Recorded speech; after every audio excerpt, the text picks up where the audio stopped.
Hi, welcome to Storyteller. Please don't forget to like, subscribe, and hit the notification button. My name is Daniel Jacks, and this is Katherine Knight, the woman who cooked her husband. Australia, February 2000. In the sleepy working-class town of Aberdeen, New South Wales, everyone knew Katherine Knight. She wasn't exactly friendly, but she was familiar.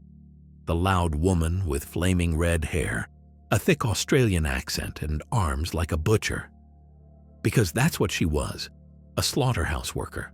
One of the best, in fact.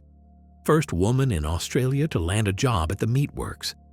What nobody knew, not really, was that Katherine wasn't just dangerous. She was a storm in human form, and the man she claimed to love would soon discover that too late, when it was already in the oven. Chapter 1. The Slaughterhouse. Princess. Katherine Knight was born in 1955. From the beginning, her life was chaos. Her father was abusive, her mother explosive, and by the time Katherine was a teenager, she had witnessed multiple assaults, threats, and breakdowns inside her own home. She dropped out of school at 15 and got her dream job, not at a mall, not in an office, but at the local abattoir, a slaughterhouse. There she learned how to skin, slice, and carve animals with surgical precision, and she loved it. She even hung her knives above her bed so they'd always be within reach. It was her idea of comfort. But Katherine wasn't just violent at work. Every man she ever dated ended up beaten, threatened, or stabbed. One boyfriend woke up with her sitting on his chest, holding a knife to his throat. Another had his clothes set on fire, and yet she kept finding partners. Until she met John Price. And everything escalated. Chapter 2. The Man Who Loved a Monster. John Pricey. Price was a 44-year-old father of 3. He worked in the mines, reliable, easygoing, the kind of guy who'd give you the shirt off his back. He started dating Katherine in 1995, and at first, things were good. She cooked, cleaned, they laughed. They had great sex, which would become a disturbing detail later on. But his friends warned him. "She's off, mate. Not just angry. Something's wrong in the head." Price shrugged it off. He thought he could handle her. But within months, she moved into his home, and the violence began. She stabbed him in the chest once during a fight. Another time, she slashed his car tires when he came home late. He kicked her out, then took her back. The cycle repeated. In 2000, things hit a breaking point when Katherine recorded a video of John's first aid kit at work and sent it to his bosses, claiming he was stealing. He lost his job. That was the last straw. He kicked her out for good. At least, he thought he had. Chapter 3. The Goodbye. Video. On February 28, 2000, John Price did something unusual. He recorded a video will on his camcorder. "If anything happens to me, it's her, Katherine Knight." He looked into the lens, pale and exhausted. Then he turned off the camera.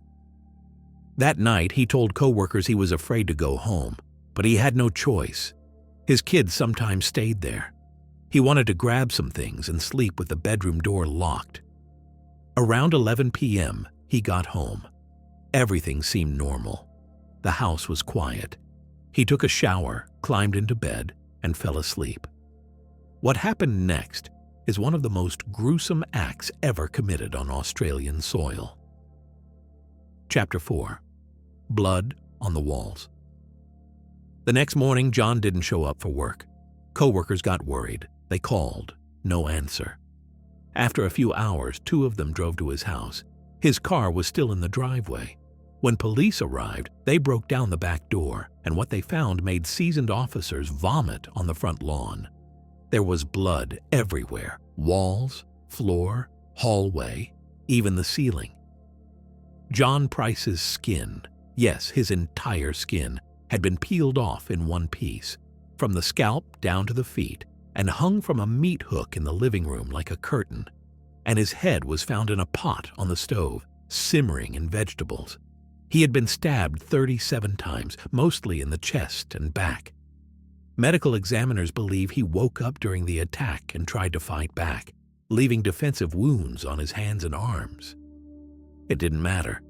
Katherine had butchered him like an animal, using the same skills she learned at the slaughterhouse.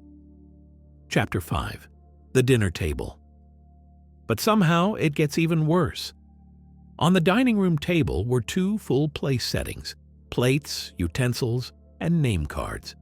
One said Jonathan, the name of John's son. On the plate was a portion of cooked meat and vegetables, identified later as pieces of John's body.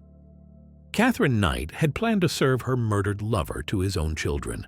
Thankfully, the kids were not in the house that night. Authorities believe she had drugged them earlier to keep them away. She also wrote a bizarre handwritten note on top of a framed photo of John. It read, "Time got you back, Jonathan, for raping my daughter, Uta Beck. For Ross, for Little John. Now play with Little John's meat, John Price." Investigators believe this was a fabricated revenge fantasy, possibly invented to justify the murder. No evidence was ever found to support the claims. Chapter 6. The Arrest. When police searched the house, they found Katherine Knight unconscious in the hallway, overdosed on pills. She had attempted suicide, but survived. When she woke up in the hospital, she claimed to remember nothing. She denied murdering John. She denied cooking him. She even denied writing the note. But the forensic evidence was overwhelming. Her fingerprints were on the knives. Her DNA was all over the crime scene. And most damning of all, her voice was recorded on Price's camcorder the night before, screaming at him, threatening to kill him. In 2001, Katherine Knight stood trial. The evidence was so disturbing, several jury members required therapy. Before the trial could even finish, her legal team entered a guilty plea.